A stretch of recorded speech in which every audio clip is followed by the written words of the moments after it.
O evangelho deste domingo está em Marcos, capítulo 1, versículo 1 ao 8.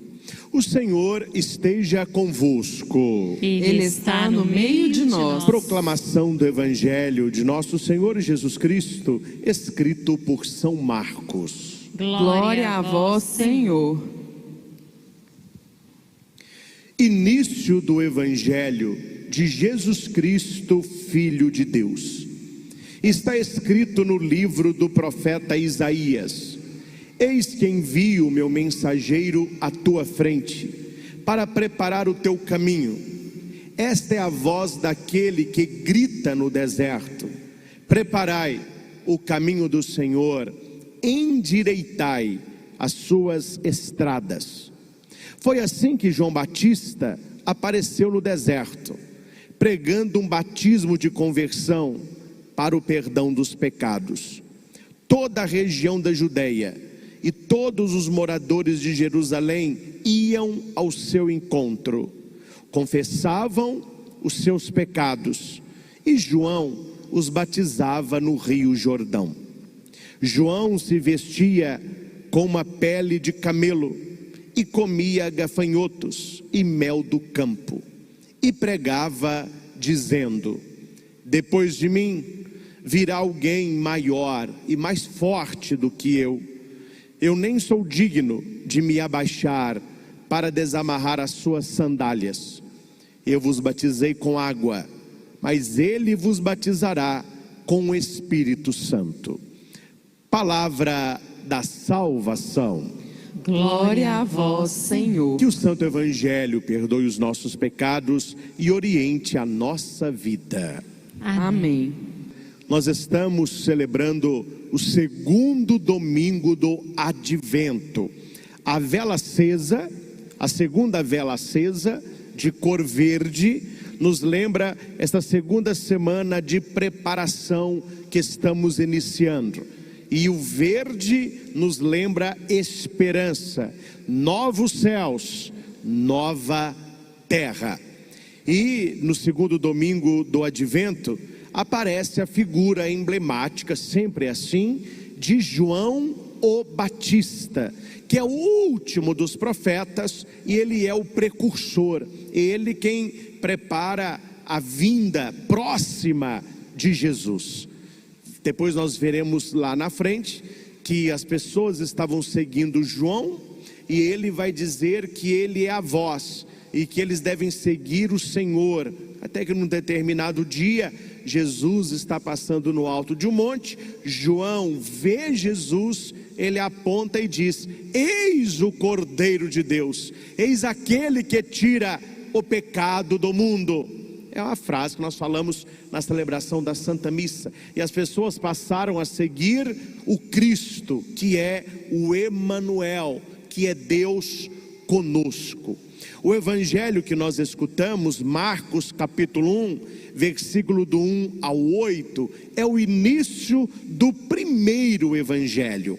Na nossa Bíblia, a sequência é Mateus, Marcos, Lucas e João.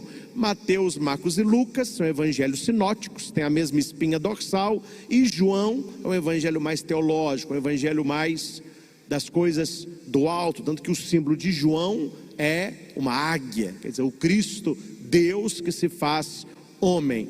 Só que o primeiro evangelho que foi escrito não foi o evangelho de Mateus, foi o evangelho de Marcos, é esse que nós estamos lendo. Ele foi escrito ali entre os anos de 50, 52 ao ano 60, ele já estava pronto. É o primeiro evangelho, é a partir deste evangelho que se escreve Mateus e que se escreve Lucas, porque eles leram este evangelho.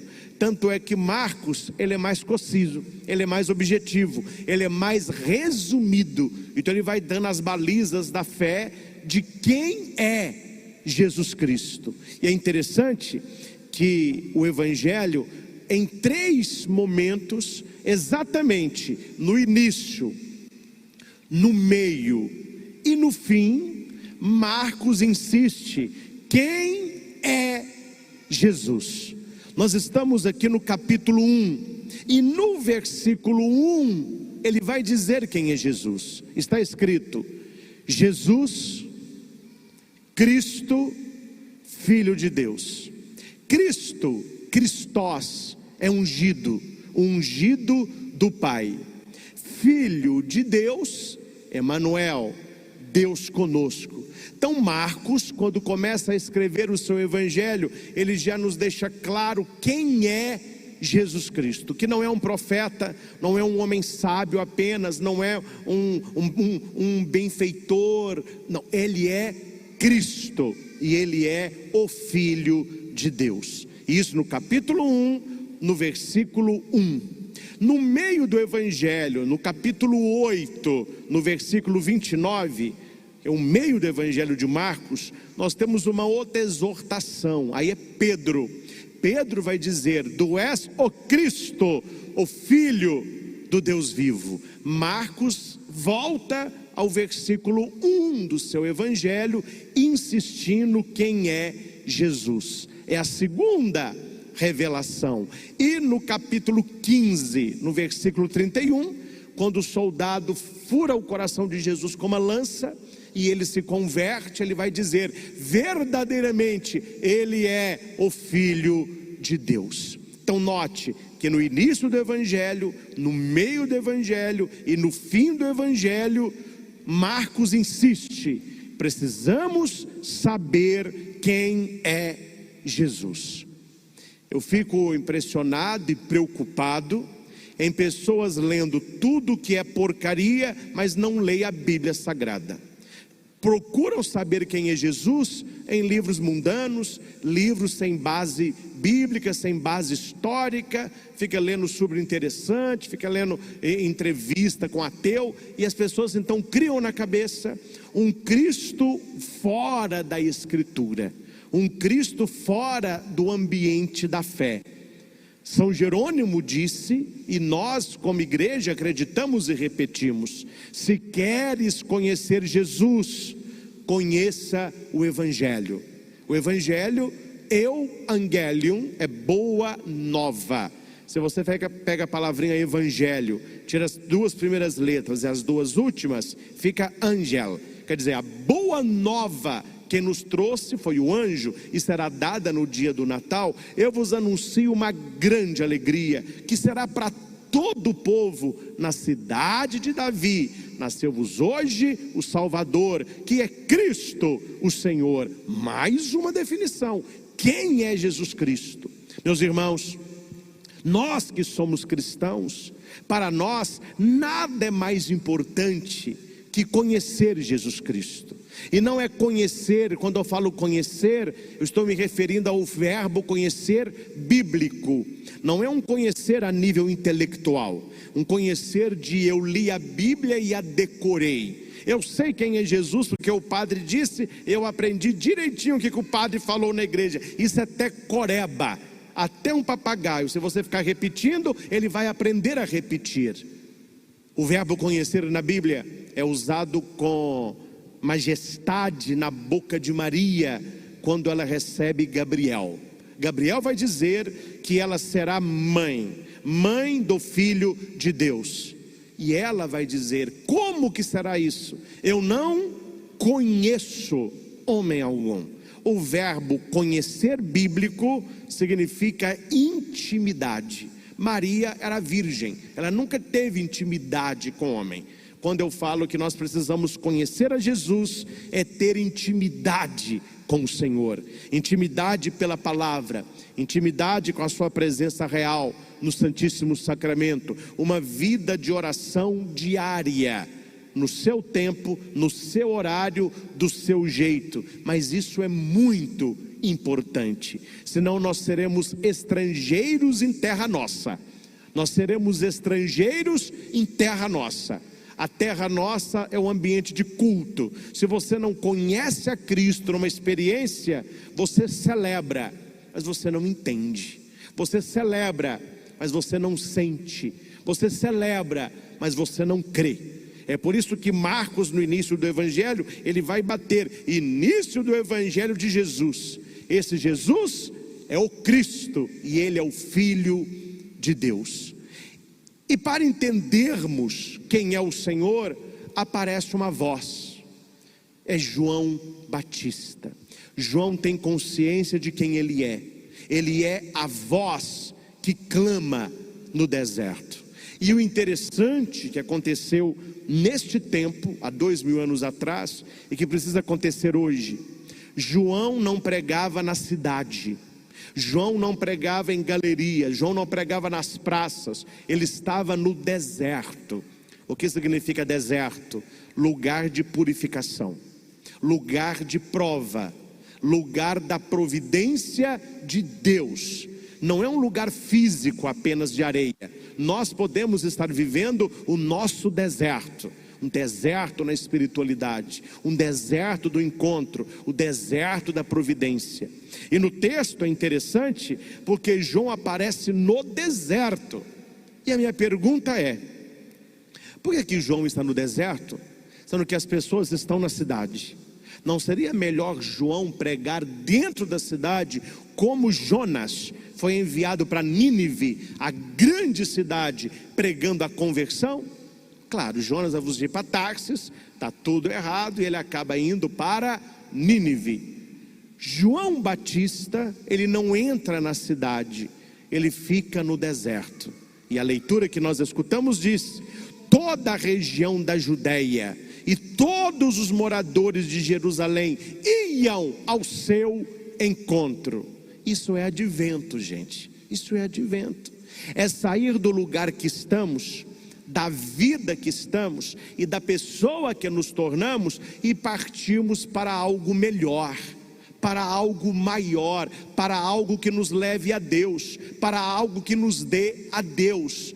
Quando você sai da sua casa e se dirige à igreja para celebrar a nossa missa dominical, você que acordou mais cedo, já se preparou e celebra conosco, você está saindo da cidade e indo para o deserto, para escutar a palavra, para receber o perdão dos pecados, para ser uma pessoa melhor, para receber a bênção e a graça de Deus, para endireitar a sua vida.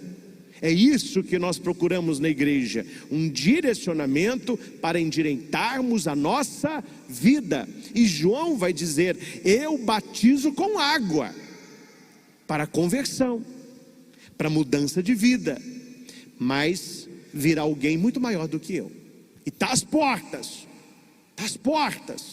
ele vos batizará no Espírito Santo. Gente, o contexto do texto é um povo de Deus que há muito tempo não ouvia uma palavra profética.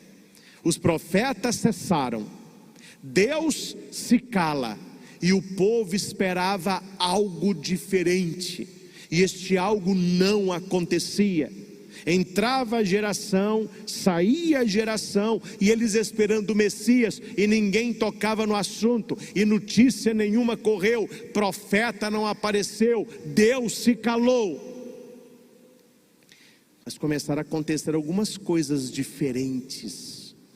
Alguns pastores disseram que viram uma criança,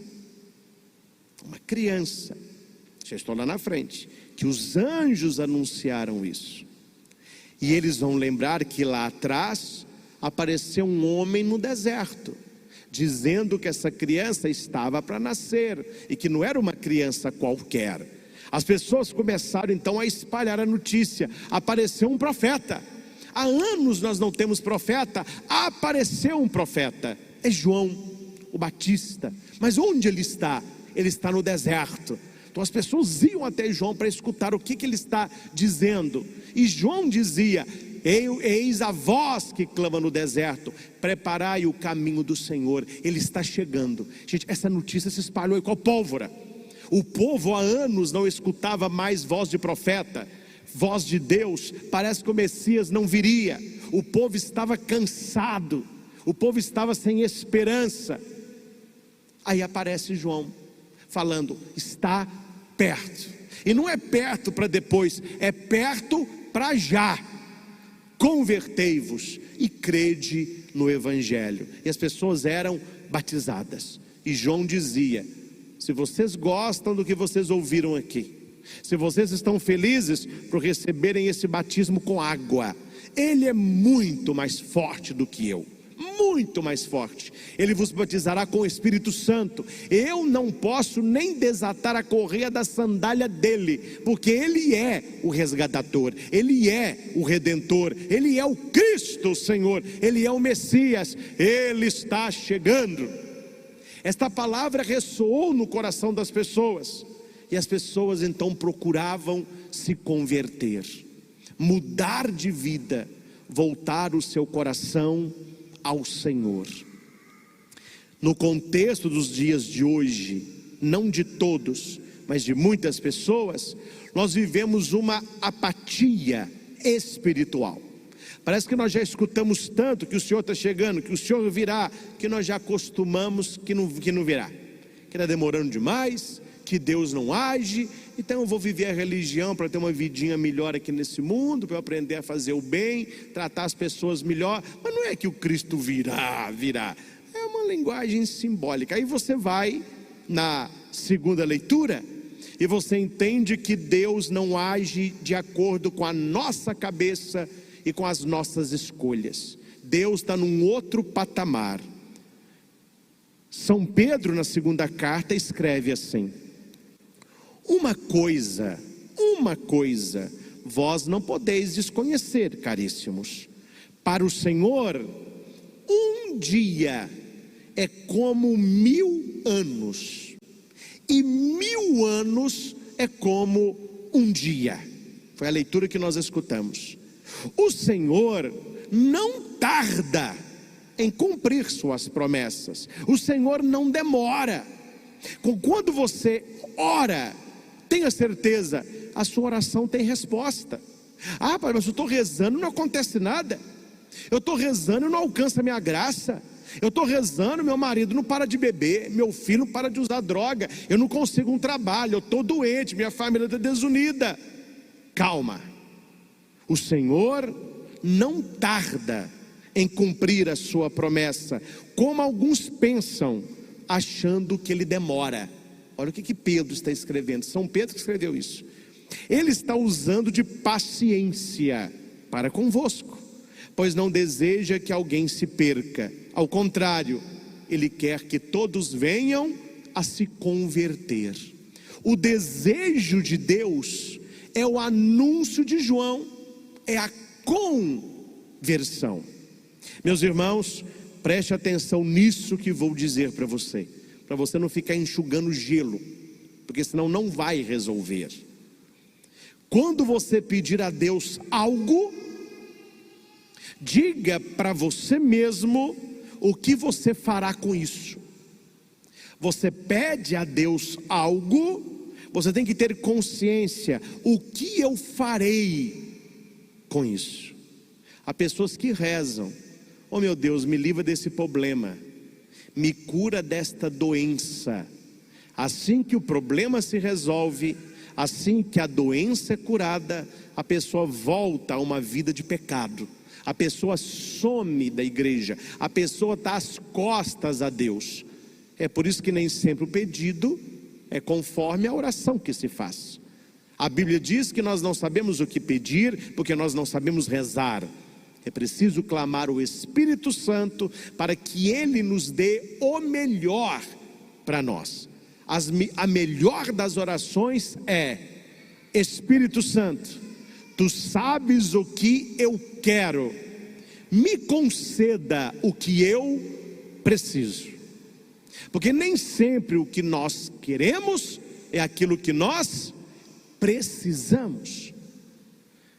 Deus quer que nos convertamos. E São Pedro vai dizer que nós sabemos que tudo vai desintegrar. Esse mundo é matéria, e toda matéria tem início, meio e fim. E nós vivemos isso todos os dias na vida. Veja alguma coisa que você já comprou que não ficou velho. Quantas coisas que um dia você teve sonho em ter, que você já jogou fora, já doou. Não, isso aqui não quero. E um dia foi um sonho, um dia era novo. Essa experiência molda o nosso espírito, nos mostrando que toda a matéria, ela vai se deteriorando. O mundo, ele é assim. Algo novo hoje, será velho amanhã. Um sapato novo hoje, amanhã será jogado fora. Um celular de última hoje, daqui a pouco dá ultrapassado. Nós éramos crianças, nos tornamos adolescentes, jovens, adultos, terceira idade, melhor idade, bem velhinho. Nós estamos vendo que as coisas passam e que nós também passamos, que as coisas envelhecem. Você compra uma casa nova, daqui a pouco tem que reformar, já ficou velho. Você compra um cachorrinho pequenininho, passa pouco tempo, já está velhinho. Tudo vai se deteriorando. E Pedro está dizendo: vocês não estão vendo que tudo neste mundo acaba? Se tudo no mundo acaba, saiba que o mundo um dia vai acabar também, porque é matéria. Se começou, vai acabar. Então qual é a nossa atitude perante uma vida que vai terminar? Não estou aqui dizendo para você viver triste, preocupado. Eu vou morrer, eu vou morrer. Você vai morrer mesmo, né? Não precisa ficar repetindo isso não. Só que, para aquele que caminha para o fim, a vida tem um sentido.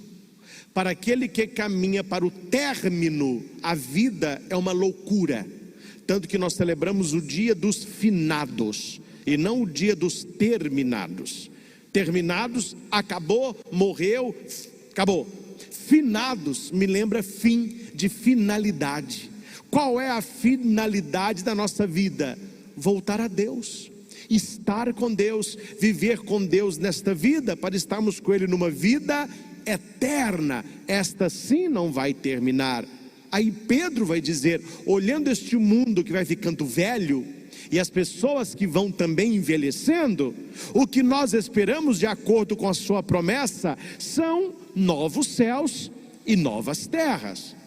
Vivendo nessa esperança, a segunda vela do advento, esperança, está batendo na palavra esperança. Vivendo nessa esperança, esforçai-vos. Esforçai-vos é uma força extra, força, uma força além da força. Quando você achar que não dá conta, você está na metade, não é? Nós já escutamos aí de um ex-presidente que você coloca uma meta, não é? Quando você chega na meta, você dobra a meta, porque você não alcançou a meta. É mais ou menos isso na vida do cristão. Você coloca uma meta, a hora que você chega lá, Deus quer mais de você, e você pode dobrar, e triplicar, e quadriplicar, de modo que, neste mundo que termina, que nós tenhamos uma vida pura, sem mancha e em paz. A nossa vida não pode ser entristecida e apequenada por um mundo que acaba, porque acaba mesmo. Tudo aquilo que hoje é novo, um dia não será. É o Senhor que nos trará novos céus e novas terras. Nós não podemos viver olhando aquilo que se acaba, mas olhando a nossa vida espiritual que não vai terminar, tendo uma vida pura, sem mancha e em paz. Quem sabe não é uma oração boa para essa segunda semana do advento, para exercitarmos a esperança. Senhor, que no dia de hoje eu tenha uma vida pura, sem mancha e em paz. Paz comigo, paz com os outros, paz contigo. Uma vida sem mancha, sem a mancha do pecado, sem a mancha da mentira, sem a mancha da desonra, sem a mancha da traição. Que eu tenha uma vida pura, que eu preste muita atenção ao que tem entrado pelos meus olhos, o que tem entrado pelos meus ouvidos, o que eu tenho sentido e que tem movimentado o meu coração. A Bíblia diz isso: esteja atento aos movimentos do seu coração. A gente fala, né? Coração é terra de ninguém. A gente não é dono do coração.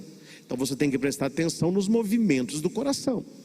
Só que o que nós fazemos, o que muitas pessoas fazem, não tem vigilância, não tem uma vida de esperança do novo céu e uma nova terra, ele não vigia os movimentos do coração. Vou dar um exemplo entre 1000. O homem é casado, tem a sua esposa e 2 filhos. Problemas como toda família tem, problemas de relacionamento como todos os casais enfrentam. E ele, no escritório dele, tem a secretária, onde não apresenta problemas, ela é muito delicada, bonita, cheirosa e gentil. É a função dela, paga para isso. Ela vai servir cafezinho para o empresário, sempre está disponível para ele. Vamos ali almoçar comigo, porque eu não tenho tempo de almoçar em casa. Ela vai, e ele não vigia o movimento do coração. Ele começa, quando está com a esposa dele, a pensar na secretária. Ele começa a criar na sua cabeça uma vida ilusória, a como seria se. E como ele não está vigiando o coração, ele vai mentalmente se envolver com ela. E depois que a sua mente já está envolvida, ele começa a se envolver realmente. Até que no final, você sabe o final da história, é uma tragédia, é mulher para um lado, filhos para o outro, a secretária sumiu na braquiara, e o cara vai pensar, nossa, se eu soubesse que no final ia dar tudo isso, eu não tinha, maldita hora que eu me envolvi com essa moça. Por que que ele não pensou isso lá atrás? Porque ele não vigiava os movimentos do coração. O coração ele não muda da noite para o dia, ele vai te dando sinais daquilo que ele quer, daquilo que ele gosta, para quem você olha.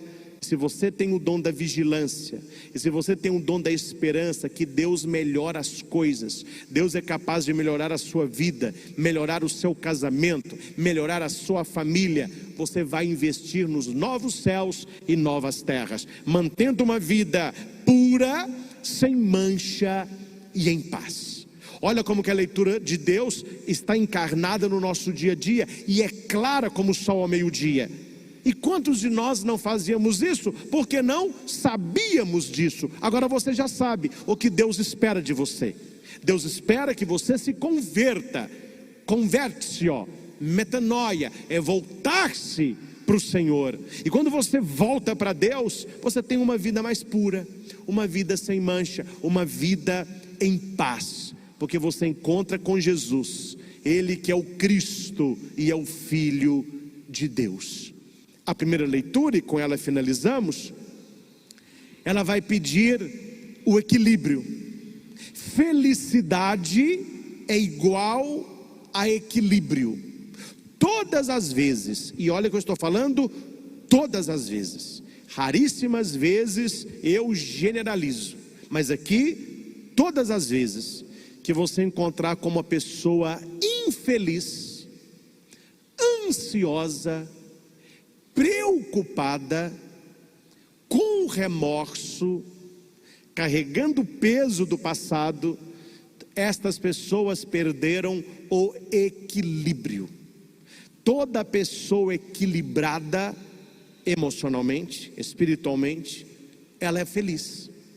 Ela está de bem com ela mesma, então ela estará de bem com os outros. O mundo que nós vivemos nos ensina o contrário. Se você estiver de bem com todo mundo, você vai se sentir bem. Aí aquilo que eu ouço na minha sala de atendimento constantemente, e a maioria jovens: padre, eu me sinto sozinho no meio da galera. Eu estou numa multidão vendo show, eu me sinto sozinho ali. Qual que é o sentimento de solidão? Não é uma solidão física. Ficam com frequência, tem muitos colegas, colegas de copo, colegas de bola, colegas de faculdade, mas não tem quem ame de verdade, não tem um amigo, não tem algum íntimo do seu coração. E o equilíbrio é você vigiar a sua vida para que não tenha excesso, nem para cima e nem para baixo. Olha o que diz o profeta Isaías: falai ao coração de Jerusalém. Quando você for conversar com alguém, quando você for orar a Deus, quando você for conversar com você mesmo, Um curso que eu fiz em São Paulo de neurociência fala que toda pessoa que conversa com ela mesma tem um QI maior que os normais. Conversar com você, dialogar com você. Está sozinho? Pode falar até em voz alta. Quando tiver alguém, não faça, eles vão te internar. Mas o diálogo interno com você, a voz positiva, a voz negativa, só se você não presta atenção que você não escuta essas vozes. Domingo de manhã, você acorda, aí você escuta uma voz assim: pss, pss, levanta, tem missa. Aí você escuta assim, tem uma goteirinha, plique, plique, está chovendo. Você escuta outra voz assim: dorme mais um pouquinho, você trabalha tanto. Aí outra voz: opa, levanta, missa é importante, mas descansar também é importante. Aí eu quero comer isso. Uma voz fala: come, come, come. A outra: opa, tem caloria, vai engordar, hein? Come. O tempo todo nós temos duas vozes dentro da nossa mente. É o self 1 e o self 2. Sendo da mente consciente, sendo da mente inconsciente. Todos dois querem o seu bem. Só que uma quer o prazer momentâneo, a outra quer o prazer construído, a felicidade construída. Então, quando nós falamos ao coração, nós estamos exercendo uma atividade que me leva a escolher o melhor para mim a médio, curto e longo prazo. Porque como Deus não demora, eu também não demoro nas minhas escolhas, mesmo que aos olhos dos outros esteja demorando. Cada um tem o seu tempo. Viva o seu tempo. E de vez em quando você tem que dizer para as pessoas isso, com carinho, mas tem que dizer. Diga para o seu marido, para a sua esposa, diga para os seus pais: respeita o meu tempo. Eu não estou no seu tempo. Eu não consigo andar nos seus passos. Talvez eu seja mais lento, ou talvez eu seja mais rápido. Talvez eu demore a entender, talvez eu tenha um pensamento rápido. Cada um tem o seu tempo. Cada um tem a sua maneira de viver, o seu costume, aquilo que você gosta, aquilo que você ama. E para tirar essas arestas, basta falar ao coração. Falai ao coração de Jerusalém. A servidão acabou, a expiação das culpas será cumprida. Olha o anúncio do Messias. Preparai no deserto, olha onde João estava, os caminhos do Senhor. Aplainai na solidão a estrada de Deus.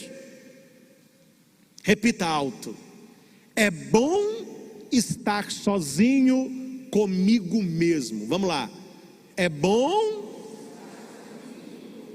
Filho, filha, se você não sente bem estando sozinho, pense mais naquilo que está no seu coração.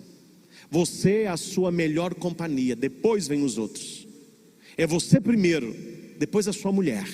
É você primeiro, depois o seu marido. É você primeiro, depois os seus filhos. E aqui eu não estou falando de egoísmo, eu estou falando de se cuidar para cuidar, se amar para amar, se entender para entender.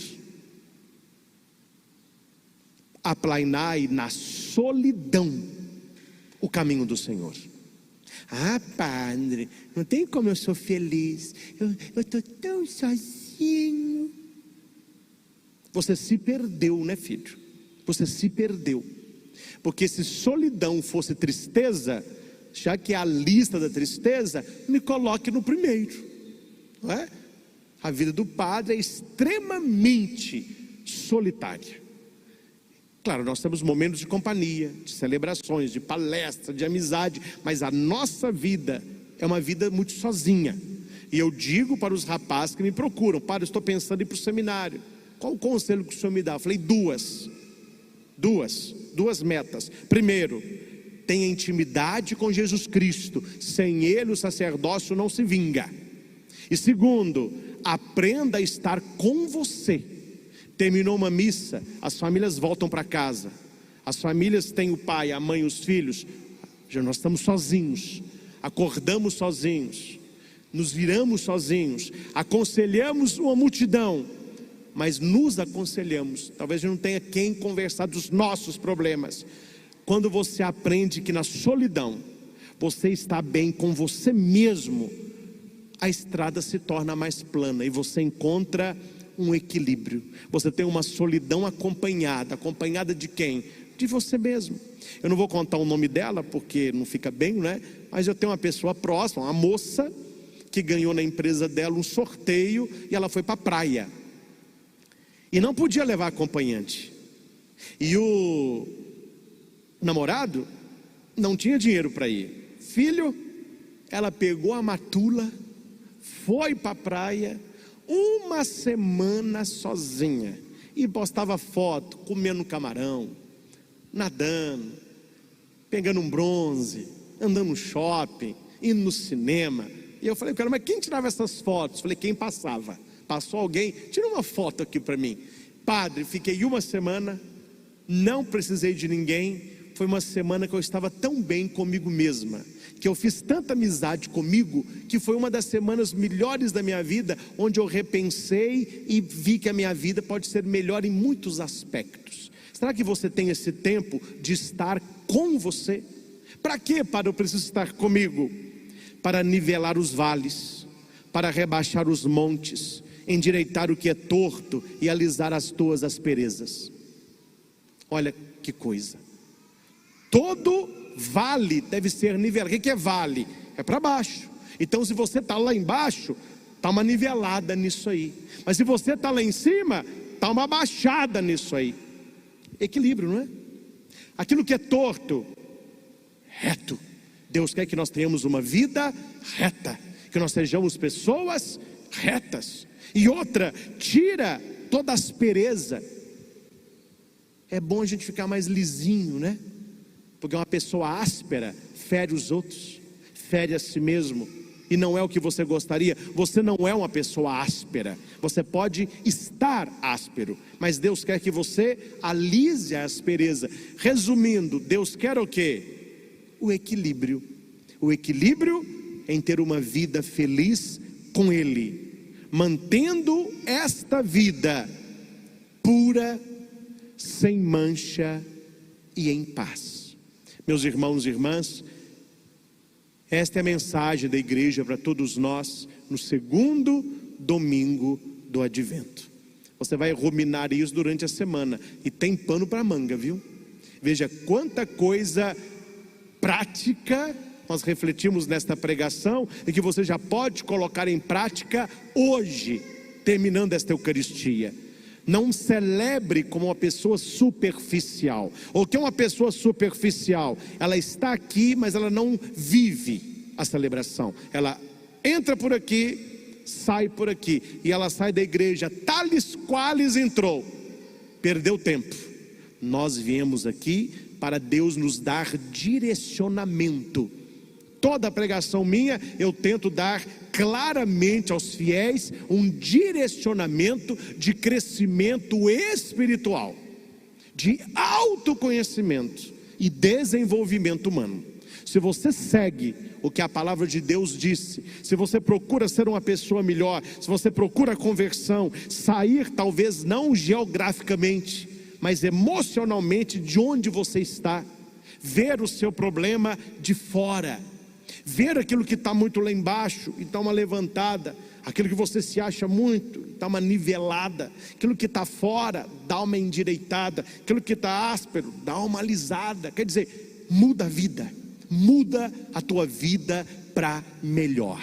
Deus acredita no ser humano, por isso Ele é lento, Ele é paciente e cheio de misericórdia. Como diz a leitura, Deus tem paciência, porque Ele não quer que ninguém se perca, mas que todos nós possamos nos converter. Que a vela verde nos leve a esta esperança de novos céus e novas terras, e que tenhamos uma semana cheia da bênção e da graça de Deus. O que João Batista diz àqueles, a igreja diz a todos nós: eu sou a voz que clama no deserto, preparai o caminho do Senhor, porque Ele está às portas. Louvado seja nosso Senhor Jesus Cristo. Para sempre seja louvado. O Senhor esteja convosco. Ele está no meio de nós. Que o Deus onipotente e misericordioso vos ilumine com o advento de seu Filho, em cuja vinda credes e cuja volta esperais, e derrame sobre vós as suas bênçãos. Amém. Que durante esta vida Ele vos torne firmes na fé, alegres na esperança, solícitos na caridade. Amém. Alegrando-vos agora pela vinda do Salvador feito homem, sejamos recompensados com a vida eterna, quando vier de novo em sua glória. Amém. Abençoe-vos Deus Todo-Poderoso, Pai, Filho e Espírito Santo. Amém. Glorificai o Senhor com vossa vida. Ide em paz, que o Senhor vos acompanhe. Demos graças a Deus.